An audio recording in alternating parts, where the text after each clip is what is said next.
Esse vídeo aqui é para os cristãos e especialmente para aqueles que se acham cristãos. Nas últimas semanas eu tenho raciocinado, pensado sobre aonde estão o sal e luz dessa terra.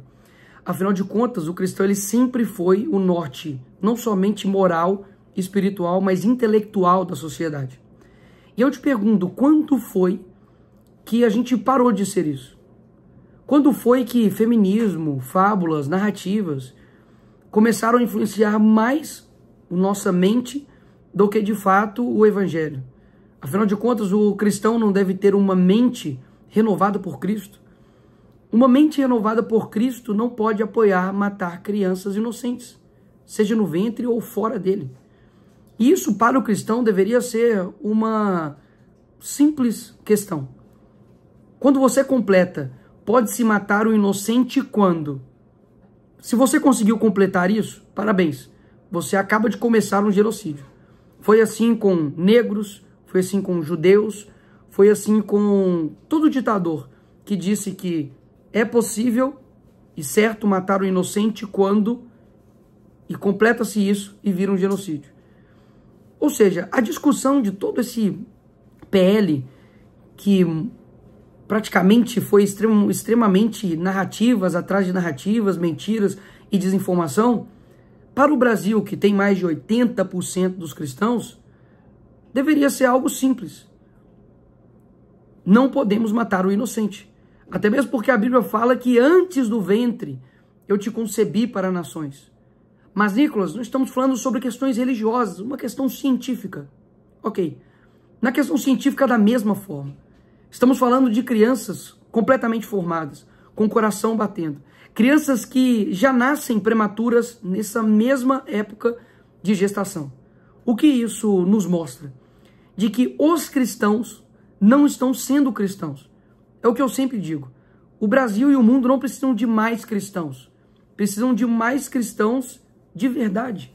Mais cristãos que consigam exercer o cristianismo. Porque uma mente renovada por Cristo jamais cairia em tanta desinformação, engano e mentira. E me assusta muito ver que lideranças religiosas, pastores, dedicaram isso aqui de tempo, raras exceções, para poder defender a vida. Ora, isso não diz respeito a vocês? Pastores, apóstolos, pessoas que dão show praticamente em grandes estádios, que não vi um pio de vocês. E aqui eu não cobro como deputado, mas eu cobro como membro do corpo de Cristo. Daquele que também tem o direito de falar, porque eu faço parte dele. Onde estão vocês? Porque, afinal de contas, fica apático, né? Fica como se fosse Nero. Eu fico aqui tocando a minha harpa enquanto Roma pega fogo. E qual seria o nosso papel em tudo isso?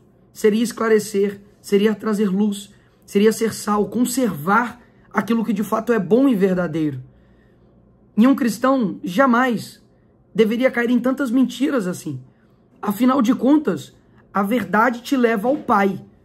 O que eu trago aqui para todos nós? De que se você não está caminhando na verdade, você não está caminhando em direção ao Pai. Será mesmo que nós somos uma nação cristã? Nós somos uma nação de conservadores? Ora, eu vi tantas pessoas esclarecidas, pessoas inteligentes, que simplesmente estavam defendendo matar uma criança porque algo horrível aconteceu. E quando nós cristãos começarmos de fato a defender aquilo que é bíblico, o mundo achará loucura? É claro que o mundo achará loucura, mas eu não estou falando do mundo, eu estou falando da igreja. A igreja tem achado loucura o evangelho. Isso para mim não é novidade também. Porque a Bíblia fala que nos últimos tempos isso acontecerá. Em Oséias já deixava isso bem claro, que o meu povo perece por falta de conhecimento. Ou seja, quantos cristãos de fato estão dispostos a morrer pelo evangelho, a defender o evangelho? Eu não digo aqui no sentido, no sentido de buscar o sacrifício, de ir atrás, do sofrimento, não. Eu estou dizendo que, antigamente, Daniel ele mudou toda a Babilônia, porque, de fato, ele tinha posicionamento e propósito. Davi da mesma forma, Josué da mesma forma, Caleb da mesma forma. Agora, se os cristãos não estão aguentando a pressão do mundo, nós vamos aguentar o quê? Porque, Nicolas, se eu postar isso, eu serei taxado de PR do estuprador. Ora, use a tua verdade. Isto é mentira. E quando você precisar defender a vida, independente de qualquer coisa? Afinal de contas, o cristão, ele nunca completa. É possível matar um inocente quando? Porque o que o mundo está querendo delimitar para nós é que é possível matar um inocente quando a dor foi muito alta para sua concepção.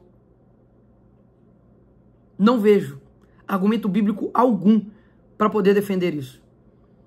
Afinal de contas, nós somos sal e luz dessa terra ou nós somos o caramelo?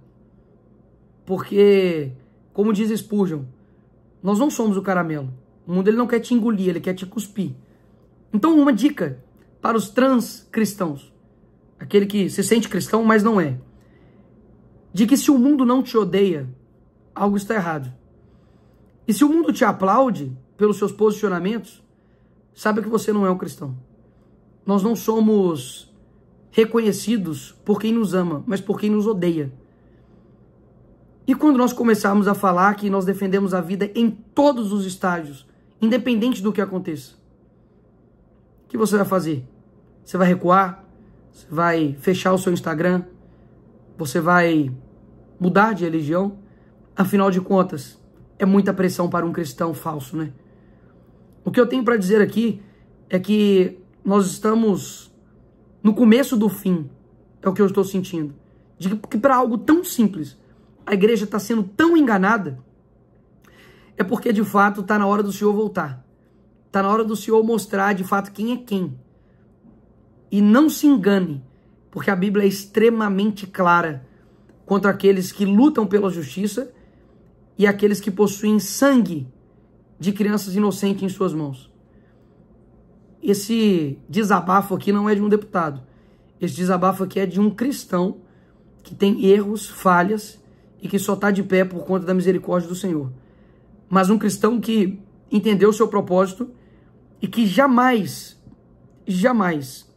vai retroceder um centímetro que se quer para poder lutar pela verdade bíblica por conta de uma pressão de um coletivo que